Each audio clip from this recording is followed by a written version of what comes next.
Assalamualaikum students, I am Muhammad Ali Shazib, MPhil in Mathematics, FSC Part First, chapter number 11 start कर रहे हैं। Exercise 11.1 और lecture number 10 है, sheet number 1। तो इस लेक्चर नंबर 10 में इंशाल्लाह हम कोशिश करेंगे कि हमारा पूरा चैप्टर कंप्लीट हो जाए। चैप्टर नंबर 11 शॉर्ट सा चैप्टर है। चैप्टर का नेम है trigonometric function and their graph. Okay, तो इन टर्म से पहले एक बार मैं डोमेन और रेंज, क्योंकि ये टेबल यहाँ पे दिया गया है इस फंक्शन के लिए ज़रूरी है, तो यहाँ पे मैं ये थोड़ा सा पहले डिस्क्राइब कर दूँ। ये टेबल क्या है आप कोशिश कर लेंगे याद हो जाए, क्योंकि मोस्टली MCQ यहाँ से आ जाता है। तो किसी भी फंक्शन की कोई भी डोमेन या रेंज होती है। डोमेन बेसिकली एक वो बास्केट होती है जहाँ से हमने वैल्यू पिक करनी होती है। मींस किस फंक्शन के लिए हम क्या क्या वैल्यू पिक कर सकते हैं, किस फंक्शन के लिए किस किस वैल्यू को लेके हम काम कर सकते हैं, वो डोमेन होती है। और उन वैल्यूज़ को पिक करने के बाद फंक्शन में पुट करने के बाद क्या क्या आंसर आता है वो रेंज होती है। ओके, तो ये सारे ट्रिग्नोमेट्रिक फंक्शन है। अब ये उनकी डोमेन है। डोमेन का मतलब यहाँ से हम वैल्यू पिक कर सकते हैं इस फंक्शन के लिए। अब साइन की डोमेन क्या है, माइनस इन्फिनिटी से इन्फिनिटी, मीन माइनस इन्फिनिटी से लेके इन्फिनिटी तक कोई भी वैल्यू हम एक्स की ले सकते हैं, जो यहाँ पे साइन की पुट करेंगे तो साइन का कोई ना कोई आंसर आ जाएगा। इसी तरह कॉस के लिए भी माइनस इन्फिनिटी से इन्फिनिटी तक कोई भी वैल्यू ले सकते हैं। टेन के लिए माइनस इन्फिनिटी से इन्फिनिटी तक कोई भी वैल्यू ले सकते हैं, मगर x not equal to 2n+1 π/2। इसका क्या मतलब है कि x ये वैल्यू नहीं होगा, मीन्स x ये वाली वैल्यूज़ नहीं हो सकती। इसके अलावा माइनस इन्फिनिटी से इन्फिनिटी तक कोई भी वैल्यू हो सकती है। अब मैं ये एक्सप्लेन कर देता हूँ कि ये क्या वैल्यूज़, इनका क्या मतलब है। 2n+1 का मतलब होता है ऑड नंबर। n क्या है, इंटीजर। इंटीजर क्या होते हैं, 0 +-1 +-2, ये सारे इंटीजर होते हैं। मीन्स n यहाँ पे इंटीजर कोई भी पुट कर दें तो n 2n+1 का आंसर एक ऑड नंबर आएगा। 3, 5, 7, 9, 11 इस तरह के ऑड नंबर आएंगे। तो 2n+1 π/2 का मतलब ऑड मल्टीपल ऑफ π/2। 3 π/2, 5 π/2, 7 π/2, 11 π/2 इस तरह का कोई भी यहाँ पे फंक्शन होगा, कोई भी ऐसी वैल्यू होगी तो वहाँ 10 आंसर नहीं देगा, अदरवाइज हर जगह पे 10 का आंसर आएगा। ओके, समझ आ गई। इसी तरह कोसिकेंड है, माइनस इन्फिनिटी से इन्फिनिटी हर जगह आंसर देगा, मगर n पाई पे पहले ये मैं सीकेंड वाला बता देता हूँ। माइनस इन्फिनिटी से इन्फिनिटी हर जगह आंसर देगा, मगर x ऑड मल्टीपल ऑफ π/2 पे नहीं देगा। मीन्स 10 और सीकेंड इन दोनों की डोमेन एक तरह की होती है। अब कॉड क्या कह रहा है, माइनस इन्फिनिटी से इन्फिनिटी तक x हर जगह पे वैल्यू ले सकता है, मगर x n पाई नहीं होगा। यहाँ पे क्या था, ऑड मल्टीपल ऑफ π/2 नहीं होगा, और यहाँ पे क्या है, मल्टीपल ऑफ पाई नहीं होगा। ओके, n इंटीजर है, इसका मतलब 1 पाई, 2 पाई, 3 पाई, -1 पाई, -2 पाई, -3 पाई, इन सब पे कॉट आंसर नहीं देगा। इसके अलावा जो वैल्यूज़ होंगी π/2, 3 π/2, 9 π/2 इस तरह की कोई भी टर्म्स होंगी तो वहाँ पे कॉट आंसर देता रहेगा। ओके, ये जो कॉट की डोमेन है वही कोसिकेंड की डोमेन है। तो एक बार इसे अच्छे से देख लेंगे, याद हो जाएगी। अब रेंज की तरफ चलते हैं। रेंज का क्या मतलब होता है कि क्या क्या आंसर आएंगे। तो साइन का आंसर हमेशा -1 और 1 के दरमियान ही आएगा, या ज़्यादा से ज़्यादा -1 और 1 आ सकता है, क्योंकि less than, equal to, greater than, equal to, यहाँ पे साथ इक्वल भी लगे हुए हैं, तो इस वजह से -1 1 आ सकता है, और इन इंटरवल के दरमियान में कोई आ सकता है। ठीक है, इसी तरह कॉस का भी -1 से 1 के दरमियान कोई भी आंसर आ सकता है, इससे बाहर नहीं आएगा। 1 से बड़ा नहीं आएगा और -1 से छोटा नहीं आएगा। ओके, नेक्स्ट देखते हैं। टेन और कॉट का आंसर माइनस इन्फिनिटी से प्लस इन्फिनिटी तक कुछ भी आ सकता है। ओके, मीन्स इसकी रेंज माइनस इन्फिनिटी से प्लस इन्फिनिटी है, दोनों फंक्शंस की, टेन की और कॉट की। तो यहाँ पे डोमेन जो है वो टेन और सीकेंड की सेम है, रेंज टेन और कॉट की सेम है। इस तरह करके आपने इन्हें याद कर लेना है। अच्छा, अब सीकेंड और कोसिकेंड क्या कह रहा है कि y 1 से बड़ा आंसर देगा और -1 से छोटा आंसर देगा। ओके, क्या मतलब कि देखिए ये इंटरवल जो था -1 से 1 के दरमियान, ये इंटरवल साइन और कॉस ने ले लिया था। अब सीकेंड और कोसिकेंड क्या करते हैं, 1 से बड़े बड़े आंसर और -1 से छोटे छोटे आंसर, मीन -2, -3, -4 जो यहाँ पे नहीं आने थे, और 1 से बड़े का क्या मतलब 1, 2, 3, 4। तो ये वाले सारे आंसर जो हैं वो सीकेंड और कोसिकेंड के आ सकते हैं। इसमें -1 से और -1 और 1 के दरमियान नहीं आ सकता इन दोनों में, बाकी कोई भी आ सकता है, और इसमें -1 और 1 के दरमियान ही आएंगे। ओके, तो इस तरह से आप डोमेन और रेंज याद कर लेंगे। आगे चलते हैं, आगे है पीरियड। पीरियड की डेफिनेशन पहले कर लेते हैं। मैंने सारी टर्म्स इसलिए लिख ली ताकि आपका कुछ टाइम बच जाए। Period of trigonometric function is the smallest positive number which when added to the original circular measure. Period कोई भी ट्रिग्नोमेट्रिक फंक्शन में एक स्मॉलेस्ट नंबर ऐड करते हैं। पीरियड क्या होता है, ट्रिग्नोमेट्रिक फंक्शन में एक स्मॉलेस्ट नंबर ऐड करते हैं उसकी ओरिजिनल सर्कुलर मेजर में। और क्या होता है, उसके एंगल में जब ऐड कर देते हैं एक स्मॉलेस्ट पॉजिटिव नंबर, तो उसमें सेम वैल्यू आती, मीन्स उस फंक्शन की वैल्यू चेंज नहीं होती। जिस तरह आप सिंपल एक एग्जांपल ले लें, एक घड़ी, एक क्लॉक, जब वो 12 घंटे के बाद दोबारा अपनी पोजीशन पे पहुंचती है तो दोबारा वही वैल्यू स्टार्ट कर देती है जो पहले थी। मीन्स फिर 1 बजेगा, 2 बजेगा, फिर 12 घंटों के बाद दोबारा वहीं से उसकी वैल्यू में कोई चेंज नहीं आएगा, फिर दोबारा वहीं से 1 से स्टार्ट हो जाएगा। तो मीन्स ये एक पीरियड होता है, एक पीरियड होता है, एक फिक्स पॉइंट पे कोई भी टर्म रोटेट कर रही है या अपनी वैल्यू रिपीट कर रही है बार बार। आगे क्या है, period of trigonometric function. Trigonometric function में पीरियड देखते हैं, ये कुछ फंक्शन हैं ट्रिग्नोमेट्रिक फंक्शन मैंने लिखे हैं, ये आपने याद कर लेने कि इनके पीरियड क्या होते हैं। आगे ये पीरियड लिखे हैं, साइन, कॉस, सीकेंड, कोसिकेंड, इन चारों का पीरियड 2 पाई होता है। कॉट और टेन, इन दोनों का पीरियड पाई होता है। ये अच्छे से आपने याद रख लेना, कॉट और टेन का पीरियड पाई होता है, बाकी चारों फंक्शन का पीरियड 2 पाई होता है। अब इसे यूज़ करते हैं, आगे चलते हैं एक्सरसाइज की तरफ। 11.3 मीन्स 11 एक्सरसाइज का 3 क्वेश्चन करने लगे हैं। क्वेश्चन है tan 4x, as we know that period of tan is pi. हमें पता है कि tan का पीरियड क्या है, पाई। अभी प्रीवियस पेज में हमने देखा है, तो tan का पीरियड पाई है। इस फंक्शन में पीरियड ऐड कर देंगे, 4x प्लस पाई कर देंगे। अब हमने करना क्या है, इस फंक्शन में से x को अलग करना है। x को अलग कर देंगे, इस पाई के साथ जो भी चीज़ आ जाए वो हमारे पीरियड में चली जाएगी। बस इस x को अलग करना हमारा टारगेट है। तो इसको अलग करने के लिए हमें 4 कॉमन निकालना पड़ेगा। तो देखते हैं क्या करेंगे। इस वाली टर्म से मैंने 4 से मल्टीप्लाई और डिवाइड कर दिया। पाई को 4x प्लस पाई को 4 से मल्टीप्लाई और डिवाइड कर दिया। अब यहाँ से 4 कॉमन निकाल लेते हैं, तो ये 4 कॉमन आ गया, यहाँ x बचा प्लस यहाँ पे ऊपर पाई और नीचे वाला 4 बच गया, पाई बाय 4। तो अब हम कहेंगे period of tan 4x is पाई। ठीक है, जब ये x अलग हो जाएगा तो यहाँ जो भी टर्म बची होगी वो उस फंक्शन की अब पीरियड हो जाया करेगी।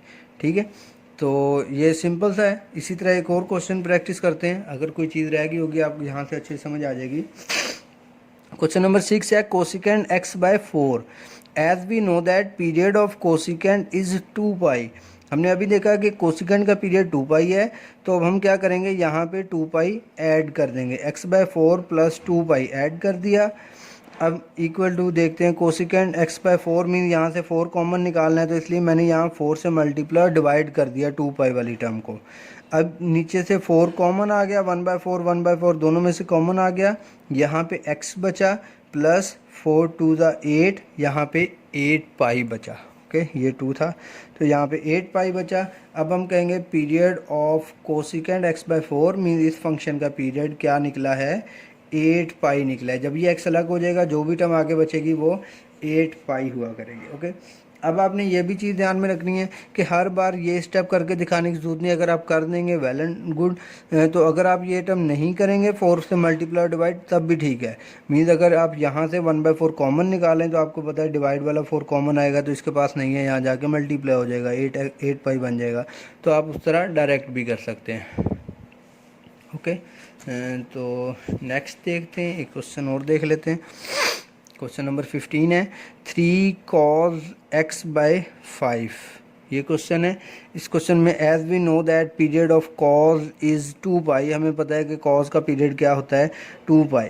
तो ये 3 वैसे ही रहेगा, इससे कोई चेंज नहीं आएगा फंक्शन में पीरियड में। तो ये cos यहाँ पे आ जाएगा, x बाय 5 भी आ गया, आगे 2 पाई हमने ऐड कर दिया। अब 1/5 यहाँ से कॉमन निकाला, तो जब डिवाइड वाला 5 कॉमन निकलता है, इसके बाद नहीं है तो यहाँ मल्टीप्लाई हो जाएगा, यहाँ बन जाएगा 10 पाई। ओके, तो अब हम लिखेंगे period of 3 cos x by 5 is 10।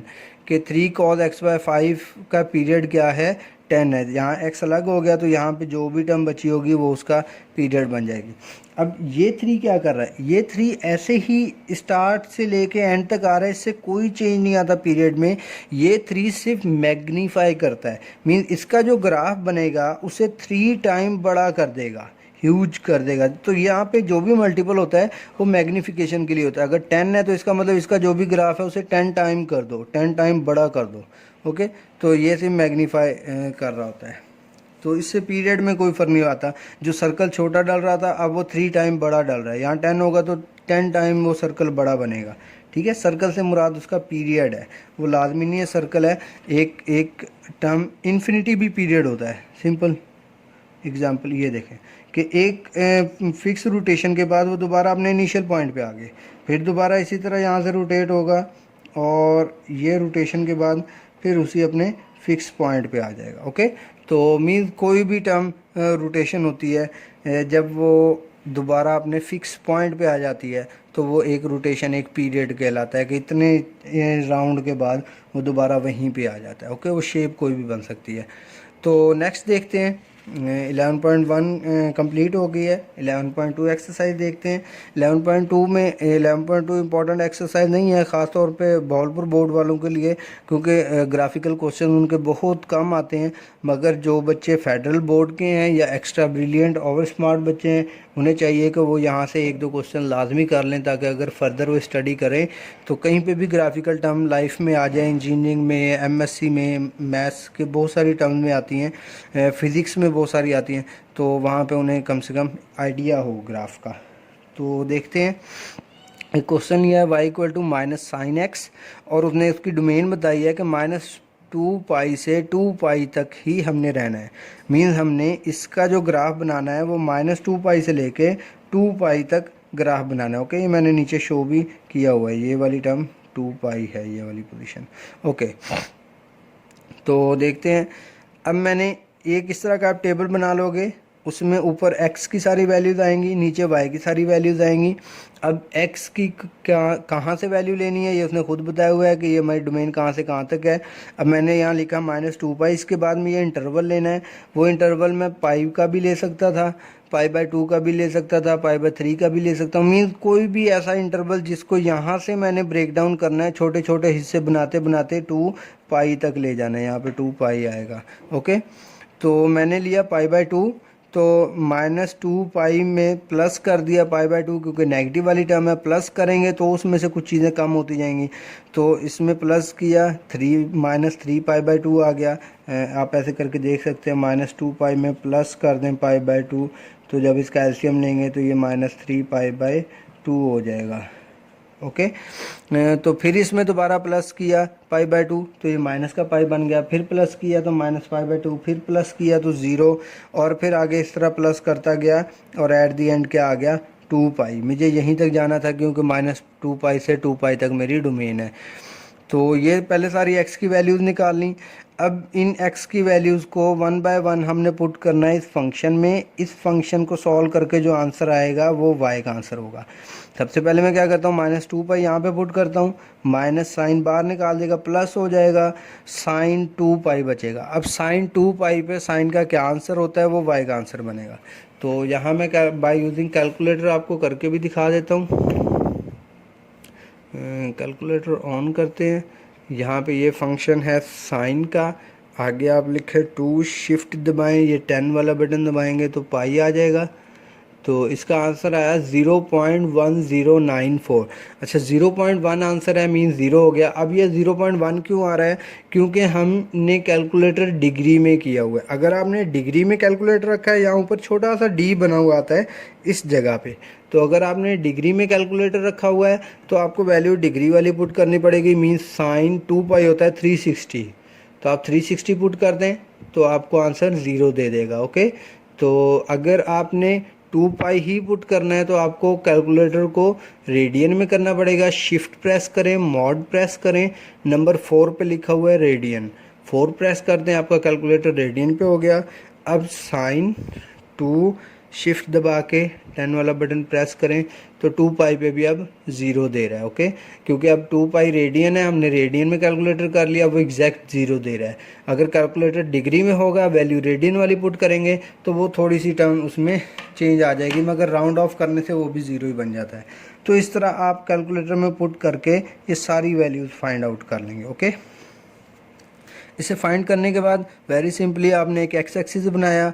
यहाँ पे इन टर्म्स को मैंने ये लिखा है -2 पाई, -3 पाई बाई 2, -पाई बाई 2, फिर 0, फिर इसी तरह ये वाली टर्म यहाँ आगे। ओके, ये मैंने लिखी नहीं है क्योंकि काफ़ी कंडेंस हो रहा था ग्राफ, तो ताकि आपको मुश्किल ना लगे इसलिए मैंने ये लिखी नहीं है। अगर आप ग्राफ थोड़ा करीब से देखना चाहें तो ये देखें मैंने वैल्यूज़ लिखी हुई हैं। ओके, तो अब देखते हैं आगे क्या करेंगे।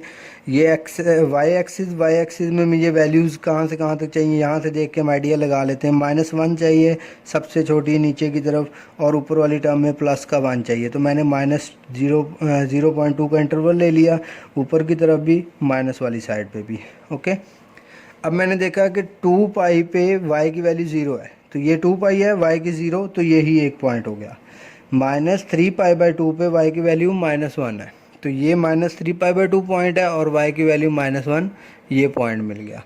इसी तरह पाई पे 0 है, -पाई पे, तो -पाई पे 0, ये पॉइंट हो गया। फिर -पाई बाई 2 पे 1 है, तो ये -पाई बाई 2 है, इस पे 1 है, ये पॉइंट आ गया। 0 पे 0 है, ये पॉइंट आ गया। इस तरह मैंने सारे पॉइंट लगा लिए और उन पॉइंट्स को आपस में एक दूसरे के साथ मिला दिया, मैच कर दिया, जॉइंट कर दिया, लाइंस ड्रॉ कर दी उस पर। तो ये इस तरह से आपका ग्राफ बन जाएगा। काफ़ी सारे ग्राफ हैं आपकी इस एक्सरसाइज में, तो जो बच्चा ये करना चाहे वो फिर 2-4 क्वेश्चन प्रैक्टिस कर ले। Okay, thank you very much. अल्लाह हाफिज़।